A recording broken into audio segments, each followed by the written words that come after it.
you are just moving from one risk to the next risk. You are constantly risk taking. Hey everyone, and welcome to Aha Moments podcast with me, Kobi Omenaka. My guest this week is Craig Brown. We're taught to fit in, and we're taught to be the same.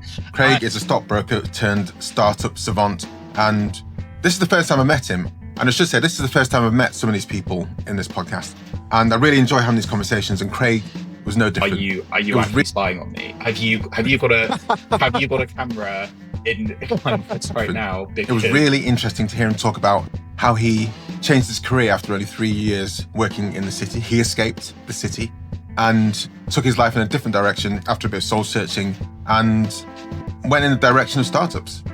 We bonded about what it's like to start your own company, even though you often help and are parachuted in or brought in to help other people's companies. And I really, as always, enjoyed his 3 questions at the end, his 3 aha moments questions. And I love the way different people interpret it, and Craig was no different. Craig, thank you so much for joining me on Aha Moments podcast. How are you doing today? I'm good. I feel like I went to bed Sunday night and I woke up and it's Thursday. So oh wow, yeah, the week's been quick, but good. Does that mean you feel refreshed or energized, or are you a bit groggy? I wouldn't say I'm groggy. I would certainly say more energized, but it's just very fast. Lots of stuff happening. It's all good. All good. I'm looking forward to a holiday at some point, but yeah, all good. I mean, when you have that holiday, will it be a relaxing? Can you actually relax? You think, or you would still be on, doom scrolling on your phone and checking LinkedIn, etc.? No. I'm going to do the whole go remote, switch off tech, meditate, Reiki, all the good stuff.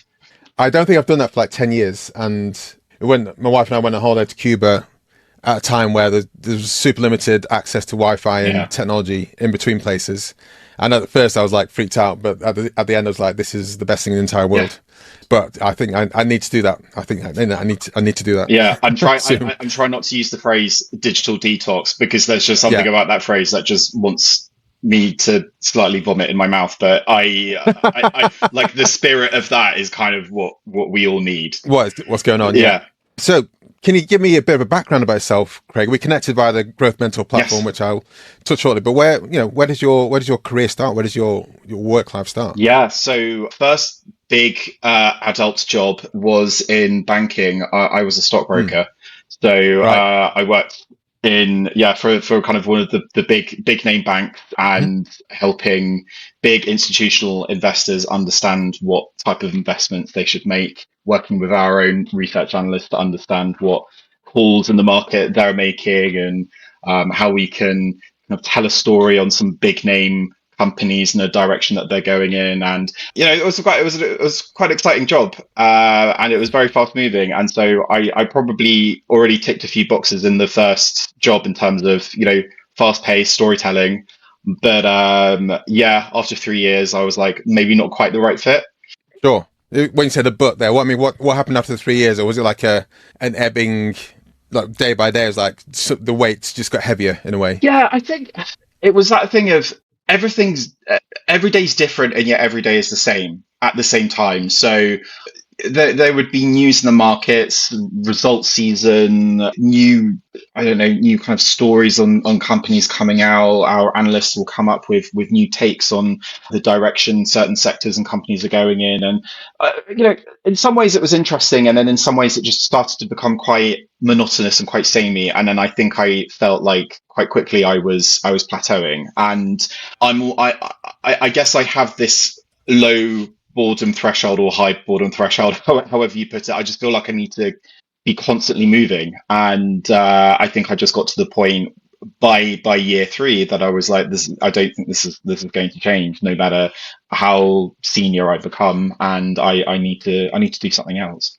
3 years. I mean, 3 years is quite a quick turnaround to kind of come to those conclusions, though, isn't it? So I guess you didn't waste that much time down that pathway. Yeah, I think that's quite an interesting take, because the first year was working in different parts of the bank, so there was that variety, and there was that element of figuring stuff out. And so by second year, it was kind of first time really getting into a job as an adult.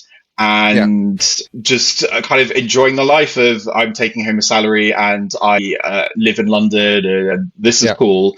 I think by year 3, it was like, okay, there was probably an element of that self-discovery that was starting to come through, and that introspection and some of the questions of, do I enjoy this? Does this make me happy? Am I satisfied? And I think I Mm. started having more difficult conversations with myself when I was waking up and thinking, oh, okay, I'm not, I don't hate going in, but I'm not excited by the prospect. Yeah. And I think for a time that was fine. Maybe I accepted that as normal, but then I I didn't want to accept it as normal.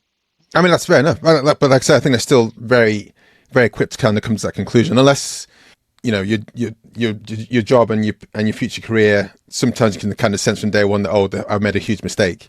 People can quite often shuffle along for 10 years because it's an easy thing to do. You can kind of go to the next phase. You're used to your income, you're used to the kind of the lifestyle, not saying it's lavish or not, but you're just used to the fact that you've got an income, you're going to do on a Friday night or a Tuesday night. And that is the lot in life that people have for themselves. And but again, I just think 3 years is a great point to.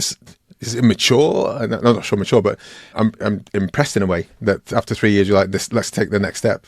I think, or let's pivot. I think there was also a kind of a lot of personal stuff I was going through as Sure. well. And so when I think back to the journey I went on from school through university and through to work, I think there was this bigger unraveling of a lot of walls and layers that I had to build up in order to conform. So I went to an all boys Catholic school. I'm gay, and it's super fun. And there was a lot of, I guess, strategic maneuvering. How do I keep people happy? How do I stop people bullying me? There was just a lot of worrying about other people and Yeah. fitting in and trying to suss out the standard. And so Sure. I subscribed to a lot of those things. And so I think from a career perspective, I was starting to get to the point where I was like, I don't have to pretend anymore. I don't have to Oh pretend yeah. to Yeah. be this person or fit in. Yeah. And so when I started realizing that in a very personal dimension, it eventually got to the kind of professional level where I thought, I don't have to do this job anymore. I don't have to do this Yeah. to impress other people. I'm not impressing myself. And that's when you unlock something or you open up Mm. something and confront yourself. And so that was all happening very much at the same time. And it may, I mean, I haven't really thought about this before, Kobe, but it probably did speed up my journey to getting to that point of, well, okay, if I don't have to pretend to do this and that, then I also don't have to pretend to love my job. So like, let's just get on with it. And that helps to unlock in my head where your head was at, because I think what happens a lot I see is that people, they're in school, then they go to university, and that helps them to blossom a bit. Yeah. But then there's still kind of a walls around you. You're kind of supported by your parents. You kind of supported. You have to go through the system, and then when you leave, you start a new job. Were you from London, I guess, or were you from a different place before? No, so I grew up in the Channel Islands. I grew up in Jersey. Oh wow, yeah. So Sure. Islander. Yeah. Went to university in Edinburgh, Yeah. and then moved down to London after that. Yeah. Just as an aside, Edinburgh, I always say it's one of my top 3 favorite cities in the entire world. Amazing, beautiful. Yeah. Fun. I would have loved to have gone to university there. Yeah. You're in Manchester though. Manchester's an awesome city. I mean, Manchester. I mean, I love Manchester, and I'm back. I'm happy in here, and I often say, I'm a Manc before I say I'm British. Yeah. In a way.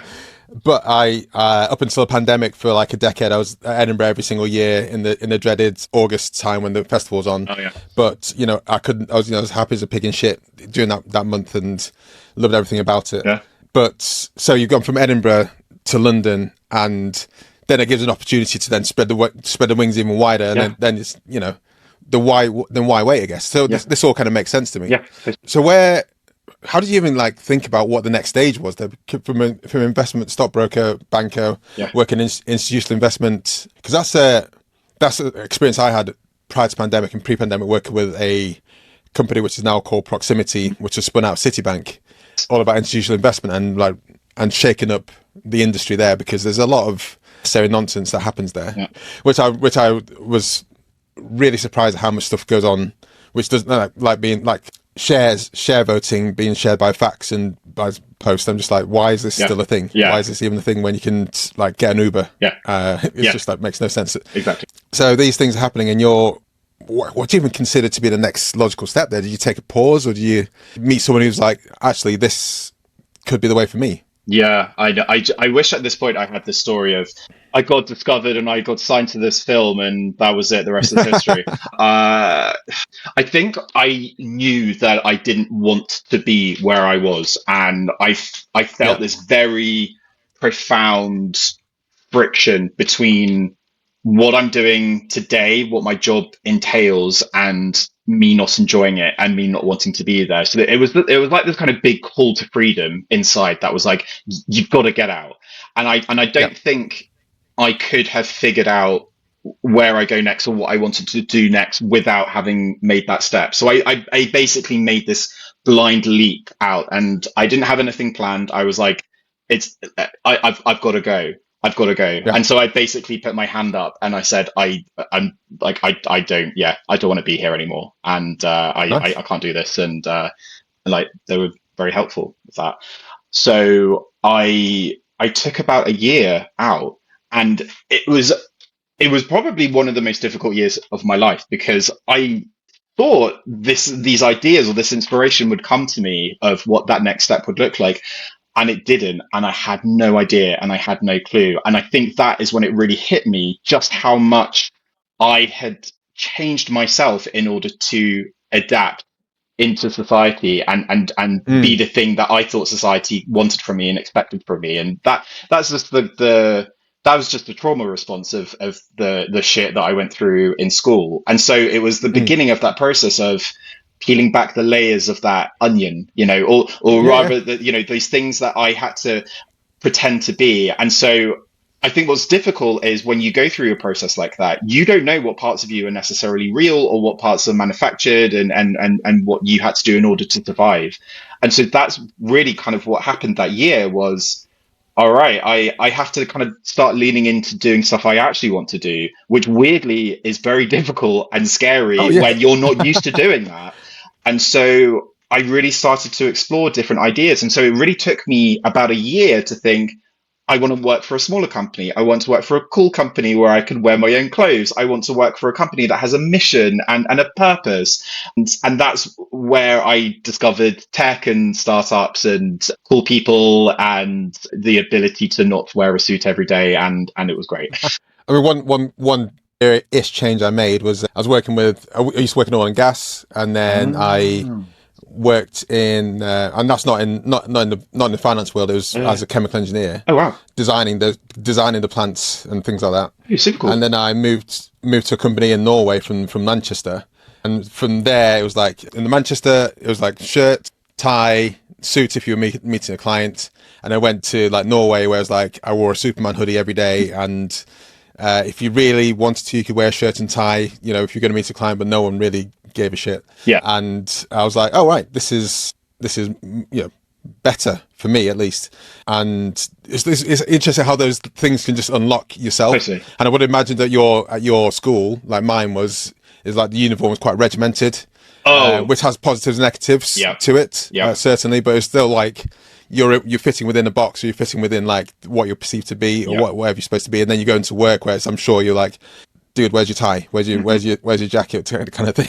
I mean, this is the word uniform, right? Yeah, Uniformity, being yeah, being the same, and so in so many different ways, when we're growing up, we're taught to fit in, and we're taught yeah. to be the same, and that's a good thing. And so it's difficult when you fundamentally don't fit that mold to then think, okay, but how do I survive and how do I avoid the discomfort and the pain that comes from wanting and needing to be yourself, Mm. and a lot of that gets delayed, and so you have to confront that later on in life. I remember these like I'm just like kind of thinking about it now. You were talking to me about moving to Norway and kind of not having to wear a suit anymore. I remember this Yeah. one moment. I was on the trading floor, came into work one day, and I decided, for whatever reason, I decided I'm not going to shave. It was like even less than what you can see on my face right now. And Yeah. my manager just spotted it straight away and said, "Did you shave last night?" And I was like, "No, I don't really want to keep shaving 4 layers of my skin every night. It's like it's fine. My clients are my age and they don't wear ties. I feel I was trying to make a business case at this point. I think it's good to reflect who our customers are and just be a little bit more chill. He was so old school. It's like, no, you can't look like that. Go home right now and shave. He literally told me Yeah. there in front of everybody, and it was deliberately humiliating. He was trying to make a point. I think that was probably one of the first moments where I just thought, oh fuck this is bullshit. And it's just like it basically he just kind of represented what I thought was a lot of those values that actually I was at some point going to start breaking away from, which is Mm. uniformity, conforming, and almost to a point that it doesn't make sense anymore. So yeah, I think that was probably like one of the first nails in the coffin of my career in banking. So when you step into the startup world, I mean, when I started working with startups, even SMEs, was like the whole kind of, we're going to change the world and also hopefully make some money from it, but also we're going to change the world Yeah. kind of vibe. And I mean, how did that manifest for you, if at all?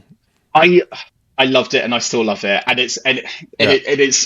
it's difficult to try and reconcile being this. I guess I like to think of myself as someone that's kind of as real, and I'm not a bullshitty kind of person, and I like authenticity.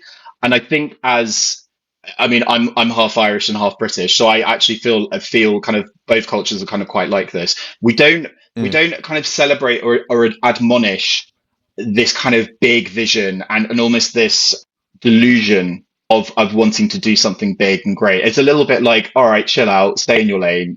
Don't try and be. Kind of you've got a big head. We want to kind of put you in your place. Like I think there are kind of elements of our culture that does that, and so I quite like that about the tech world, and there is that kind of a bit of that cultural import from the US that I think is a good thing, that people are in subtle ways taught if you're going to make it, you have to have this delusional self-belief. That doesn't mean your first startup or your current startup is going to work, but it is for me a really important ingredient.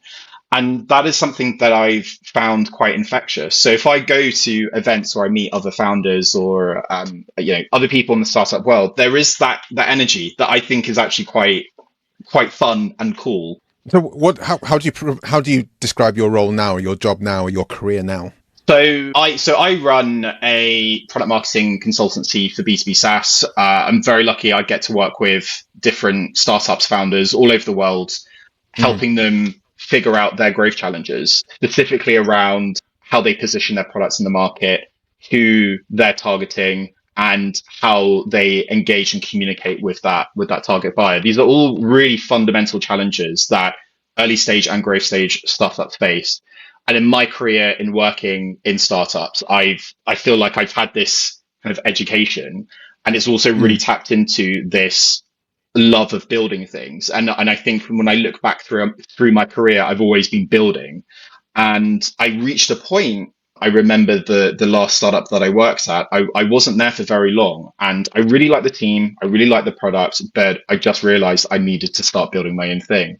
And so this, for me, I call this business number one because I think deep down there is this desire to be involved in multiple companies and multiple startups. But for me, this is company number one, and I think for me, it's also a great education in building a business, but working with other companies that are also building businesses.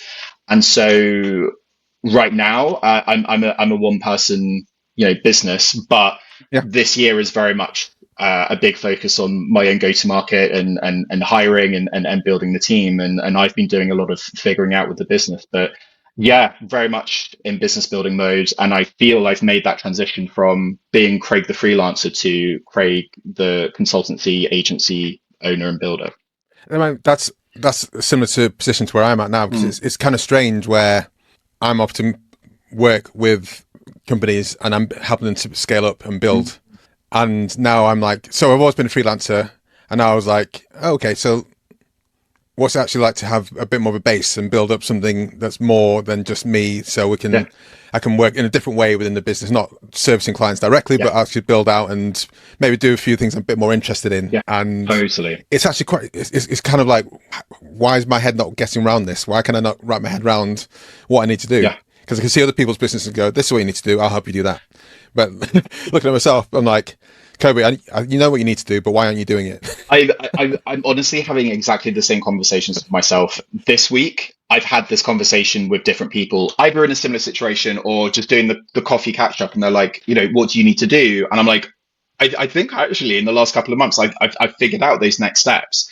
But, for me, two things. One, I probably just need to take a bit of a break over summer. I think I'm going to take, Mm, like 3 to 4 weeks out. I've been working really hard for the last couple of years. I haven't really properly switched off. Even when you do the Christmas holidays and you go back with family, you're still checking yeah, emails, you're still doing a bit of work here and there, right? So like proper kind of zone out, no urgency around any of the work that you're doing. You can just finally give your brain a bit of time to rest.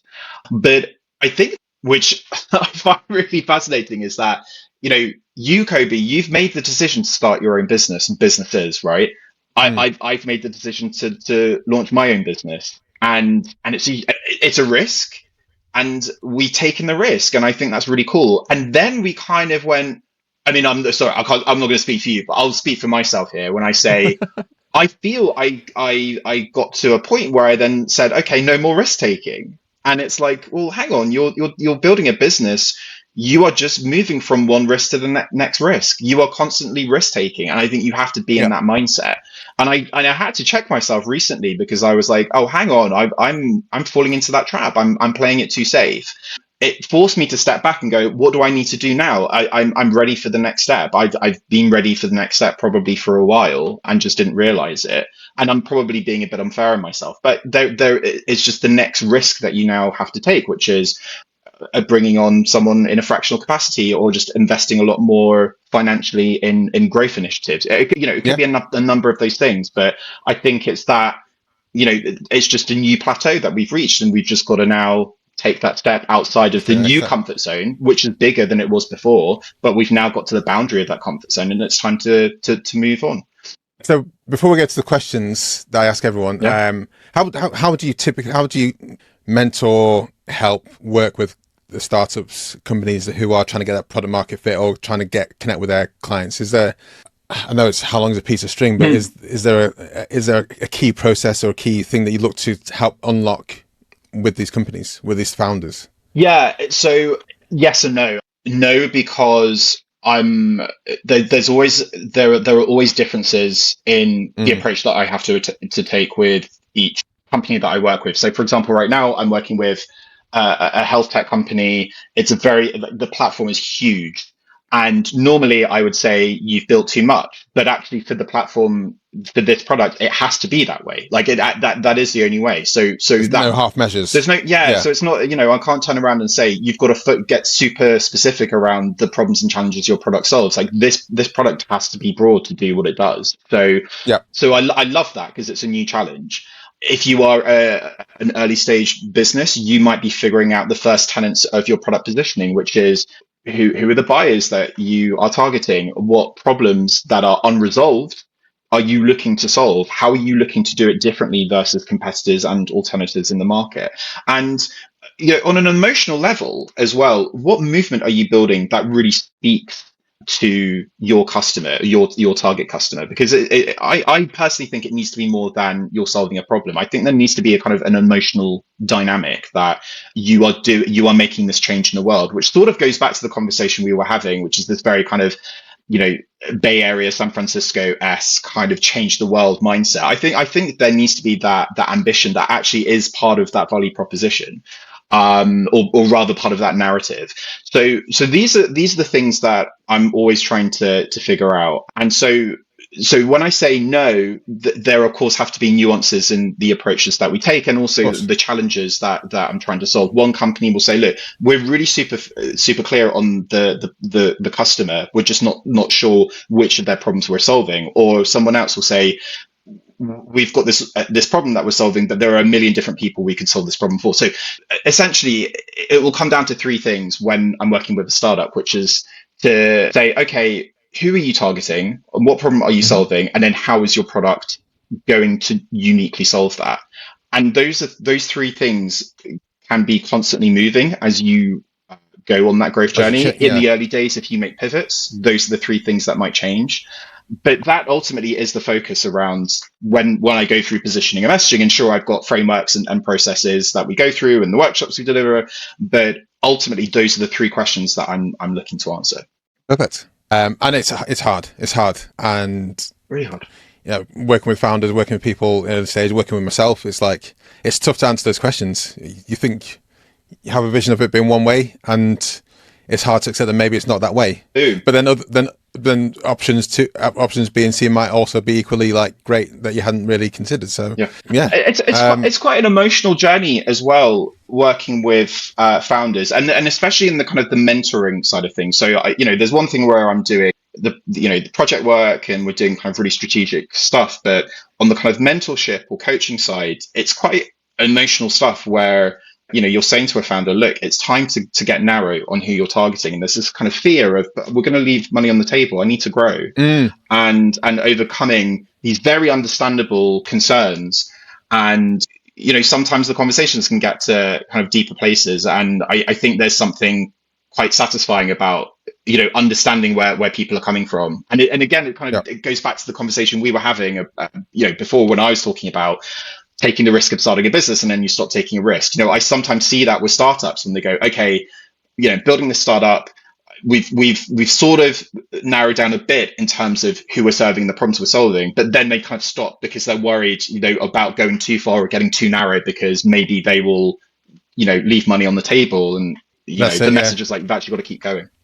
I think that the leaving the money on the table, and also for me is, are they going to buy it in the first place? If I focus too quickly on one specific group of people, for however you choose to define them, firmographic, demographic, whatever, could I be spending so much time and suddenly find out they're the wrong people for what I'm trying to offer, and there was those people over there. So that's for me, that's me personally, and also working with other clients, that's often a tough challenge to try and get to the core of that, to try and test that, to try and validate that yes or no. So yeah. So you've got this great idea and you just want to go to market and you want it to be successful. And so when I come along and say, right, let's validate it, let's do research, but we've got to do it this way and we have to be really thorough about it. It's just, it can, I get it. It can just be a bit like, oh no, I just really want to get going. It's like kind of that hunger and that like irritation to move and be progressing. And so the thought of, well, actually we might invalidate the idea because the market will just say that they don't need this. They don't need this product, or they're not really willing to pay for it. That's a bummer, we don't want that. I get it. The way you said invalidate there was like, oh, it's so horrible. It's such a cussing word. Your company is invalid. Is the no, I don't. I didn't think that you're so attached to what you're building. It can feel like a personal attack, and so it's hard. But in my experience, in the majority of cases, you end up just figuring out that there is a new pain or a new problem with a similar group of customers that your product can solve. And actually, there is a bit of a change. There's a bit of a pivot, and maybe your product roadmap will look a bit different, especially in the short term. But that's usually the experience that I find startups and founders that I'm coaching and mentoring. They will go through that process. I had that very recently with a startup in Paris, and they realized that actually they don't need to incorporate AI into their product, and there is a more specific, a better defined problem for a smaller group of customers that they can serve, and they're starting to feel traction with it. But there was that process that they were going through for a couple of months before that, where they felt uncertain, and it was, it's heavy. And I think, part of what I want to do is actually try and get them through that as well, and just say, look, this is going to be worth it. I think and it'll keep on happening time and time again as new technologies arrive, or new opportunities arrive. There's one company I was working with, and in the past few years, where blockchain was nascent and definitely much on the ascendancy, and they were like, we want to do this using blockchain. And I was like, yeah, but why? Because when you use blockchain, I was like, yeah, but also why? Exactly, because it just adds layers of extra. You can get to the next stage without the blockchain, and if the validation is there, then sure, add those layers into it. But do you actually need that? Because it's just going to make everything else way more complicated at this stage and take longer to unpick if you don't need it. And then it's a similar kind of thing with AI. It's like, lots of companies are getting funded if they have an AI aspect into it. But often I'm thinking, yeah, but why is there AI in that product? I don't understand why. Yeah. I mean, I'm sure it's a nice to have, but I'm like, but why is it in there? Yeah. Exactly. Yeah. It's just an interface or a wrapper over an Yeah. LLM. And by the way, I'm not anti-wrapper. I think there are ways that wrappers can add value. But what tends to happen is they're trying to solve too many use cases, and then there is so much work involved with that wrapper that you're then not really doing much in addition to what exists. But I sometimes look at products and I'm like, I don't really understand why you've got this AI prompt in here. It's not really saving me any time at all. No. So they can get funded. Okay, so this podcast is called Aha Moments. I've got 3 questions to ask you, the same questions I ask everyone.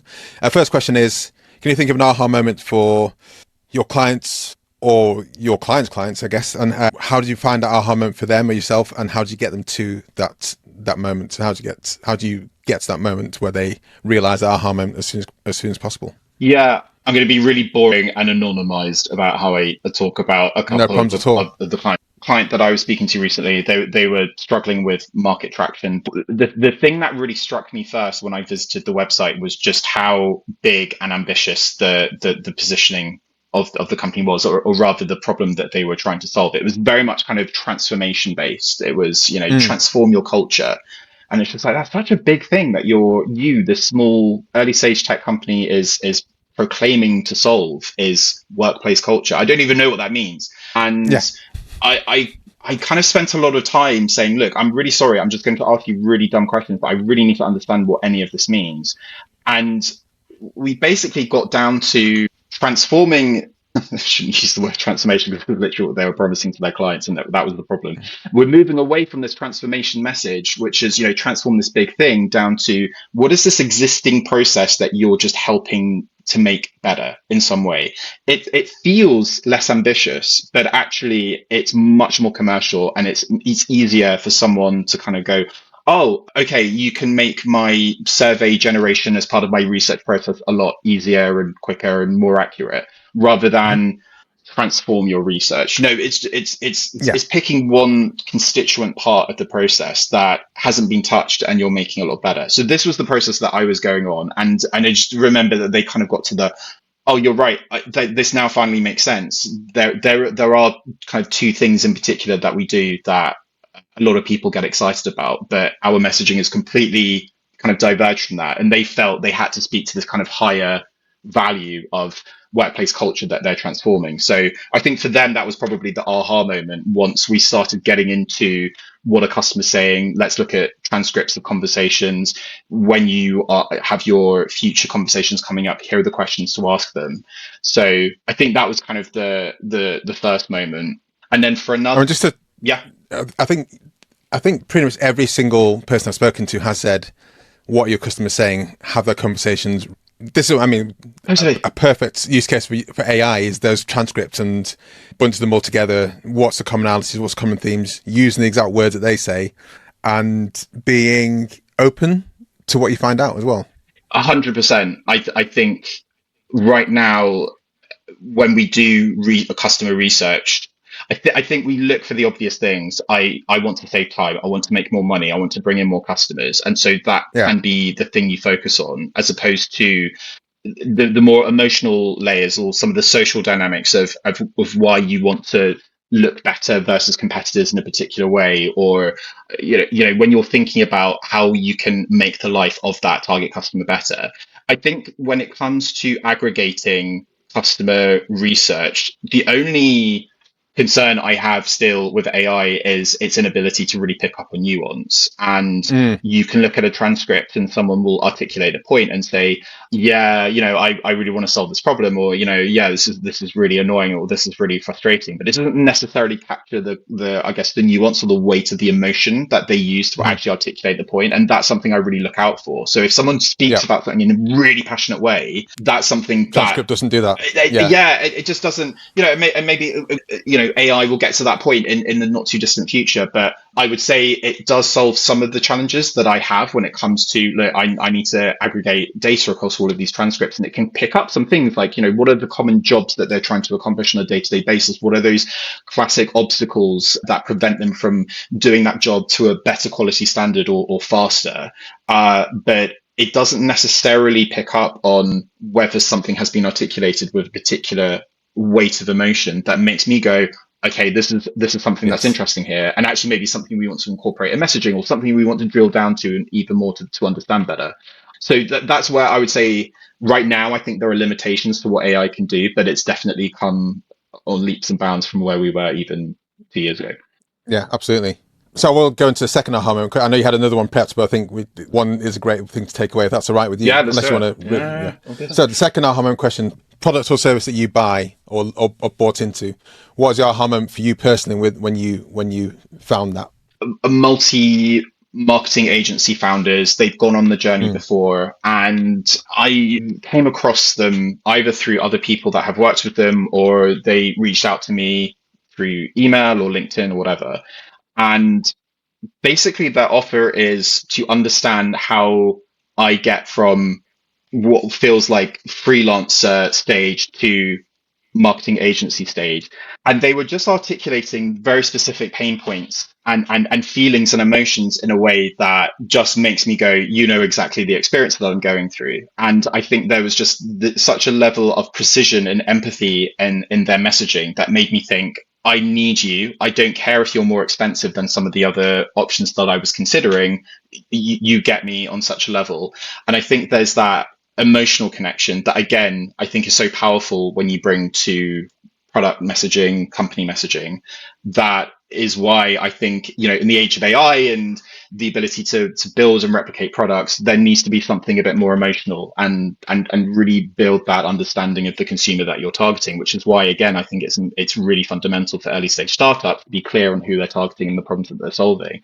There are these two consultants that I'm speaking to right now, and they're very clear. They're helping the early stage solopreneur marketing agencies get from person one to person two, but knowing what is needed in that process. And it's the thing that kind of got me really excited, whilst also looking at my bank account and going, okay. So going back to going from one person to the next person, because that's a key hire, right? That's a key stage that maybe is that stage you hadn't really considered. You were just kind of like, okay, so I'm going to have me, and then I'll be maybe in a weird work with 10 people, but you hadn't really thought about what that next step is, and that's like a core message there. Yeah, it was the way that they articulated was to say, you've probably got solid ideas about what you need to do. You have no idea what order you need to do it in. You don't know what seniority of that hire looks like. You don't understand, X, Y, Z. I mean, there are just so many specifics that they went into that I just thought, are you actually spying on me? Have you got a camera in my office right now? Because I'm scared at just how accurate this is. And so it's that it was that kind of precision that made me think, I already have an element of trust in you. And then when I look at your profile, I can see that you've got this background in building marketing agencies, one of which is serving a similar customer base to me. So even more of a feeling of, okay, you understand the challenges that I'm going through. And so a lot of that sale, I guess, from that perspective is already done. I mean, I'm trying to think of I don't know, tech or physical products where I've gone through that experience as well of aha, but I think that's by far the closest or the only time that I've really kind of gone, my goodness, you really get me. But this is what you were saying on the other side for your clients, and this is what I've seen in this podcast discussions time and time again. It's that language market fit when someone says the words that you feel like, hold on, like say, have you been spying on me? Have you got a way to, have you incepted my brain? What is going on here? But also it's undeniable to kind of say, yeah, I mean, that's exactly it. So here's the money I didn't think I had. I don't have to give you, because I'm gonna have to. I'm gonna have to. You get me too much. It's done. Yeah. You had me at those words. Yeah, literally. Final aha moment question is, I'm sorry, we should say your company's called Troubadour, isn't it? Yes. Yeah. Troubadour. I I wanted to. I think I did the wrong thing when it comes to naming companies, which is to not get too thoughtful about it. I think you're meant to pick something that's kind of quite SEO friendly. So I basically frickin' failed at that. But I wanted to just wanted the fun interpretation of this idea of storytelling. I work with Yeah. SaaS companies. I help them tell their story, and so for me, troubadours are this kind of very romantic interpretation of that. These musicians and spoken word artists and poets, and they would travel Europe, right? They're global, and they communicate, and they tell Mm. stories. And I just thought that's just kind of, yeah, it's a fun, playful notion. What I mean, having a story behind it and having that kind of why behind it is often a lot of the journey, Yeah, and it's important as I'm making the next steps myself. Like, some of the things are hard, and I'm just have to go back to the why. So why I'm doing this yeah, every single step. I've got a kid who's just turned 5. If we didn't have him, then the decisions I've been making would be very, very different, kind of thing as well. So it's going back to that why, and having that kind of baked into your name, I think is even though it's not super SEO friendly, maybe it's got that you in there at the end, which probably tricks people. it does. It does. Yeah. Then it's but it's a core of what you are, and ultimately, if they find you on LinkedIn, they're not going to kind of sidestep that in a way. Yeah, exactly.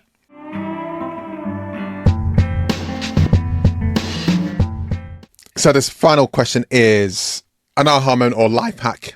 Sorry, my voice is breaking at 45 years old. An aha moment or life hack that a personal aha moment that you'd like to share with people. Yeah, I'm surprised that my voice hasn't broken during this podcast. Something I learned during so I do a bit of stand-up comedy on the side. Nice. I haven't done it for like, I'd say, the last year or so. I've dipped in here and there, but I haven't performed any shows for over a year. But on my journey to kind of learning comedy, I've done a couple of courses. I think there is one lesson that really stuck with me, which is to lean into your imperfections. And when I go up on stage, I say to myself, I have permission to be imperfect. I have permission to fuck up, to not get this right, because I think when you try and remember word for word how you're going to deliver it, you just put this cage around yourself, and there's no freedom in it. There's no fun. And I think you need to allow yourself to have that fun, and which means that there isn't this standard of 100% perfection. It doesn't exist, but of course we create in our minds what that looks like. I tend to find the more freedom you give yourself and the more fun you can have in that moment, the more likely you are actually, ironically, to reach that standard that you actually want. So I think in everything that I do, even jumping on this podcast with you, I'm like, I don't want to over prepare. I don't want to overthink this, because I will come across as just the worst person, and someone who I'm not.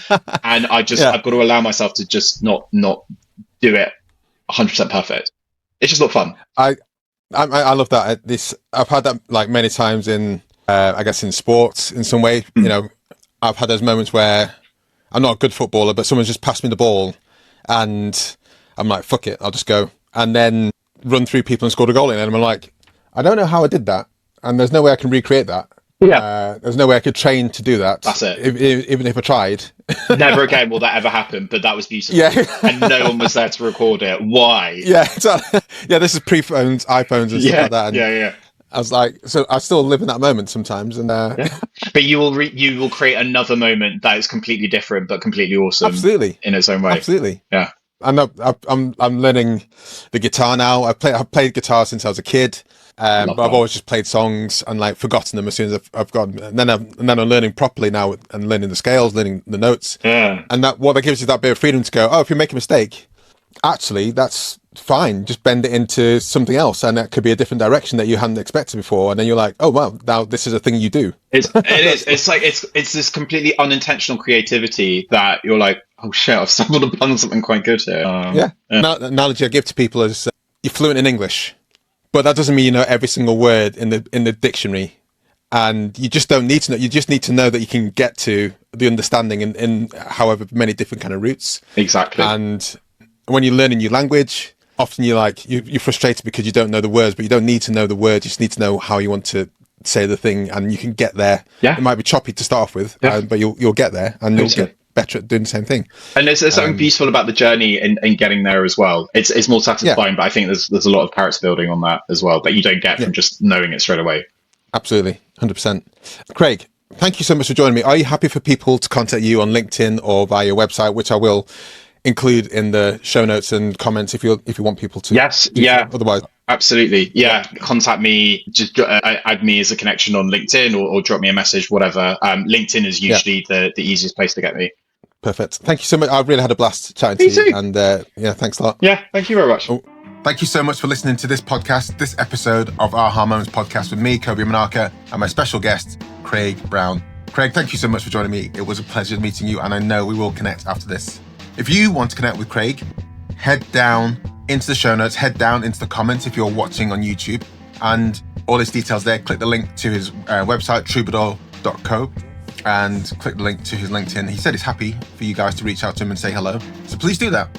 Whilst we're here, whilst I have you, whilst you're still listening, please do like, subscribe, leave a review if you are listening on Spotify or Apple Podcasts or Pocket Casts. Leave a comment below if you're listening or watching, I should say, on YouTube. It really does help more people listen to this podcast. Thank you so much for listening. Thank you so much for your time, and I'll see you in the next episode.